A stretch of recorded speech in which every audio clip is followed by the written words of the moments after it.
है, हमारी शंका का निवारण अब तक नहीं हुआ है। हम इस शंका के साथ यहाँ पर आए कि पहले जो अनंतिम आरक्षण की स्थिति जिला प्रशासन के द्वारा प्रदर्शित की गई और उस पर आपत्तियां मांगी गई और ऐसी ऐसी सीटें भी बदल दी गई जिन पर की कोई आपत्ति नहीं थी।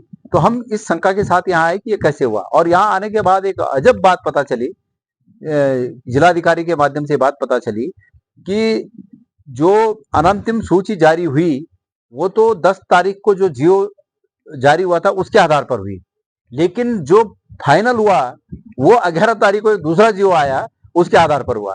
तो बात यह है कि जब लोगों से आपत्तियां 10 तारीख के जियो के आधार पर बनाई गई लिस्ट के लिए मांगी गई थी, तो निस्तारण भी उसी का होना था। 2011 की जियो को एंटरटेन नहीं किया जाना था, लेकिन शासन ने 11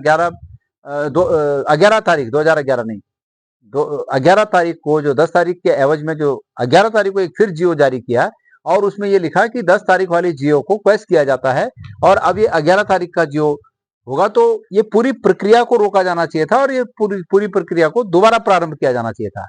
इसलिए जिला प्रशासन इस रूप में निश्चित रूप में कटघरे में है कि इन्होंने सरकार के निर्देशों पर जनता के आंखों में धूल झोंकने का काम किया। लोगों से आपत्तियां 2010 के जियो के आधार पर बनाई गई लिस्ट के सामने मांगी और जो सूची फाइनल की वो 11 तारीख के जियो के आधार पर फाइनल की। 10 तारीख और 11 तारीख ये कंफ्यूजन वाला मामला है।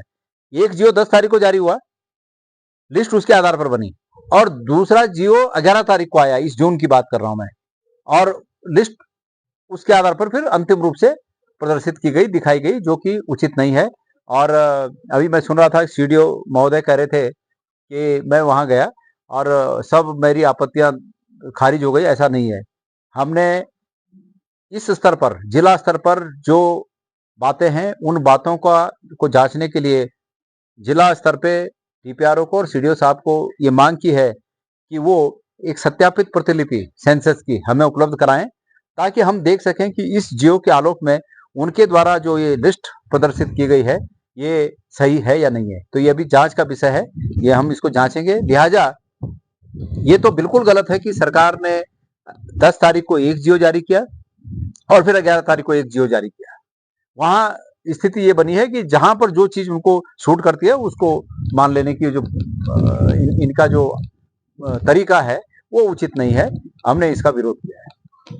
कहीं ना कहीं ये बड़ा ही पचने वाली बात नहीं है, हजम होने वाली बात नहीं है कि एक प्रक्रिया चल रही है और इस प्रक्रिया के दौरान ऐसी की पोस्ट पर जो अधिकारी थे कि जिनको पूरे चुनाव का संचालन करना था और उनको इस चुनाव की पूरी जानकारी थी, क्योंकि यहाँ तक वो इस बात को लेके आए थे, और अचानक उनका ट्रांसफर कर देना, ये सरकार की मंशा पर सवाल है। सरकार किसी अधिकारी से कोई पाप करा रही है शासनादेश देकर, और उसके बाद उस पाप को करने के बाद चलो भाई तुम मुक्त हो गए, अब दूसरा आएगा बाकी आगे का काम करने के लिए। तो ये सरकार की मंशा है। इसके लिए मुझे तो लगता है कि कई लोग कोर्ट जाएंगे। इस शासनादेश में तमाम खामियां हैं। इस शासनादेश में प्रधान, क्षेत्र पंचायत प्रमुख और जिला पंचायत के लिए कास्ट सेंसस के परसेंटेज को आधार बनाया गया है, और बाकी क्षेत्र पंचायत सदस्य, जिला पंचायत सदस्य और ग्राम सभा के वार्ड मेंबर, इनके लिए जनसंख्या को आधार बनाया गया है। तो ये दोनों एक ही राज्य में एक ही चुनाव में दो नियम कहां से लागू कर रही है सरकार, क्यों कर रही है? तो इसलिए ये जो लोग कोर्ट जा रहे हैं, पर दिक्कत ये बात है कि सरकार ने यहाँ पर जो चालबाजी की वो ये की कि या तो चुनाव हो तो हमारी शर्तों पर हो, जो हमें फेवर करे, और अन्यथा ना हो। तो अगर नहीं होते हैं चुनाव तो भी सरकार, भारतीय जनता पार्टी को उसमें अपना राजनीतिक हित दिखता है चुनाव न होने पर, और अगर हो उनकी शर्तों पर, इस आरक्षण के तहत उनकी शर्तों पर हो, तो उन्होंने अपने हिसाब से सब बना रखा है।